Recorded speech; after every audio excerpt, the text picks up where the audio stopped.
Zamani mashabiki wa mpira wa miguu walikuwa wanaishia kupata umaarufu tu. Sasa hivi ushabiki wa mpira wa miguu na wenyewe umekuwa ni fursa na unawajengea watu wanapata deals nyingi kutokana na ushabiki wao wa mpira. Huyu bwana tunayemwona hapa kwenye hii video, yeye anaitwa Lumumba Vea. Jina hili limekuja kutokana na jina la Patrice Lumumba. Sanamu yake vile ambavyo inaonekana ni sanamu ambayo ya Lumumba anaonekana amesimama huku mkono mmoja akiwa amenyanyua juu. Lumumba Vea ameenda nayo kwenye mashindano ya AFCON na taifa lake la DR Congo, timu yake hiyo ya DR Congo kwenye mashindano ya AFCON mwaka huu kule Morocco. Mechi zote za DR Congo amekuwa akishabikia kwa namna hiyo. Amekuwa akisimama na mkono mmoja juu kama vile sanamu ya Patrice Lumumba ilivyo. Amekuwa na ushabiki wa namna hiyo. Ni kitu cha kitofauti sana na mashabiki wengine ambao tumezoea kuwaona wakipiga makelele, wakivalia vinyago, wakijichora mirangi, mbwembwe nyingi. Lakini huyu bwana Lumumba Vea, majina yake halisi yeye anaitwa Michael Kuka Mbolandinga, ni shabiki wa DR Congo. So majina yake halisi ndio hayo, ila jina ambalo limempa umaarufu ni hilo la Lumumba Vea. Ndivyo ambavyo wengi wanamfahamu hivyo.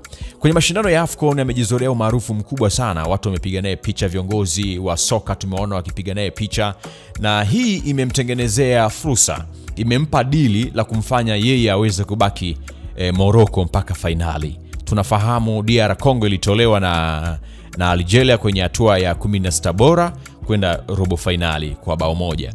Sasa kutokana na uwepo wake wa kipekee na ufuatiliaji na ushangiliaji wake, amepata fursa za kubakia Morocco mpaka kwenye finali. Na atatazama kila mechi, na kila mechi atakotazama atalipwa euro 2000. Euro 2000. Nilikuwa nafuatilia kwenye rates za leo kutokea Benki Kuu ya Tanzania. Euro inauzwa kwa shilingi 2884. Kwa hiyo ukipigia hesabu hapa kwa rates ya leo ya tarehe 9 Januari 2026, kwa hiyo huyu bwana kwa mfano kama leo siku na game ya Mali na Senegal, kwa hiyo jamaa akienda kucheki game atalipwa euro 2000 za kitanzania, itakuwa ni kama shilingi 5,768,000.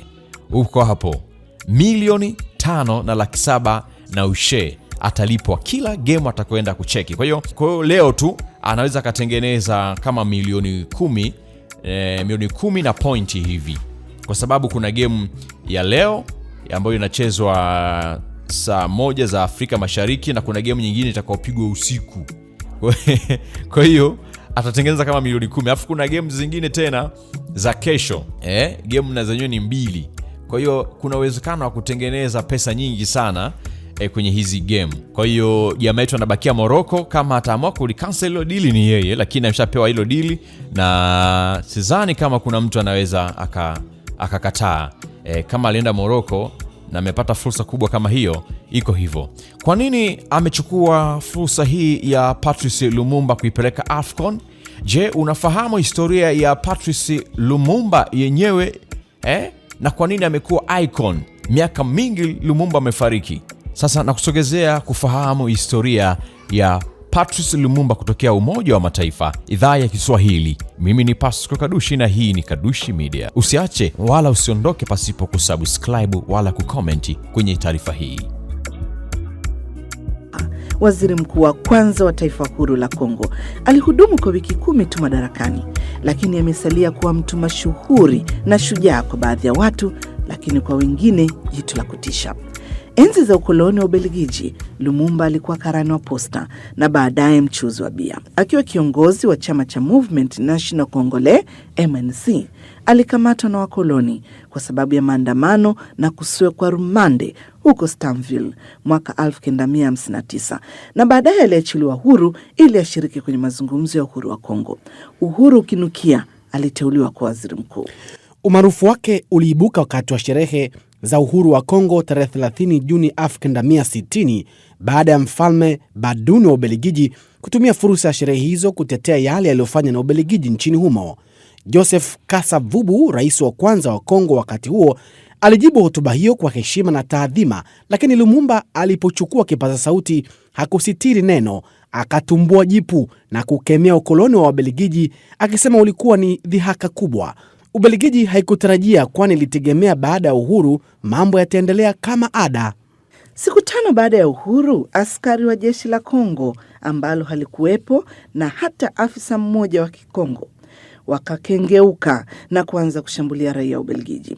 Ubelgiji ilishindwa kuchukua hatua, huku harakati za kugombea miji mbalimbali zikiendelea. Ndipo Ubelgiji ikajikita jimboni Katanga kwenye utajiri mkubwa, jimbo ambalo lilijitenga. Rais Kasavubu, waziri mkuu wake Lumumba walisaka usaidizi kutoka Marekani kwa Rais Eisenhower bila mafanikio yoyote, na hivyo wakabisha hodi Umoja wa Mataifa.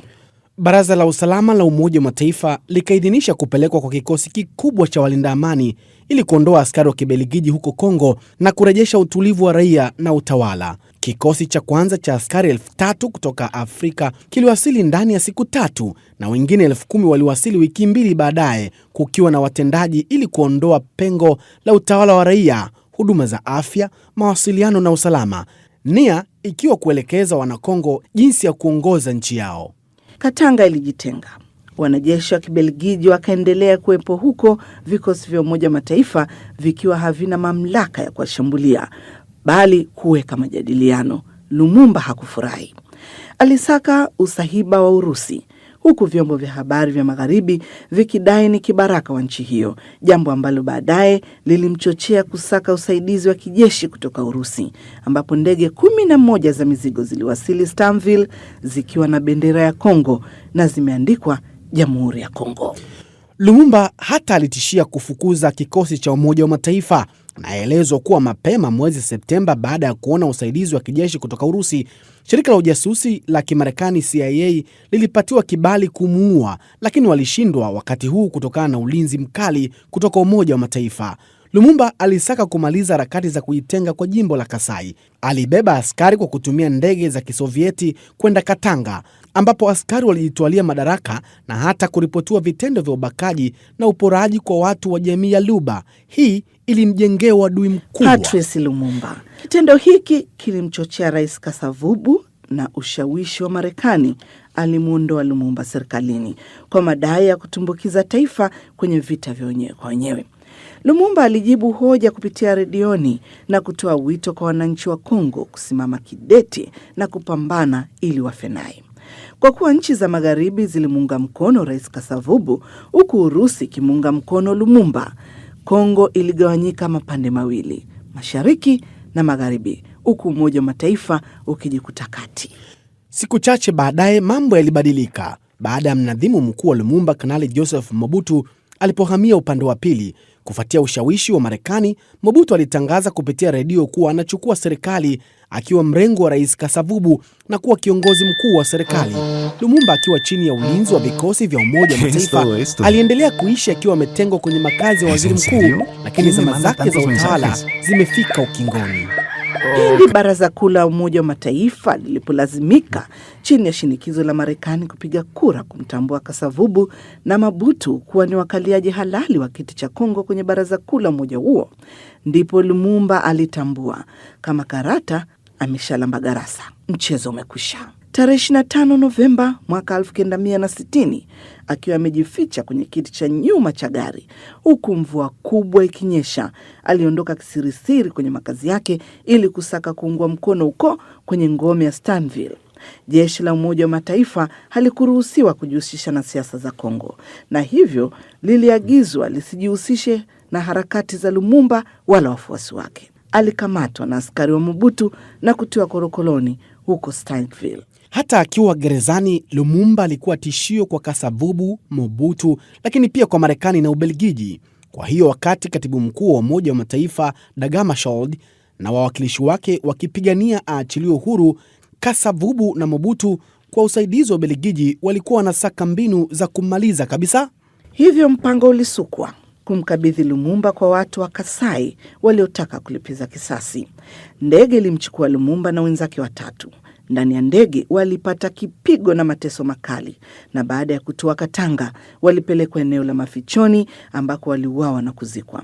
Siku iliyofuata mili yao ilifukuliwa, ikakatwakatwa na kuyeyushwa kwa tindikali ya salfa. Mpaka leo hii mabaki ya mili yao iliko ni kitendawili kisicho na jibu. Wakati huo Patrice Lumumba alikuwa yungali kinda mwenye umri wa miaka 36. Thank you for watching Kadushi Media.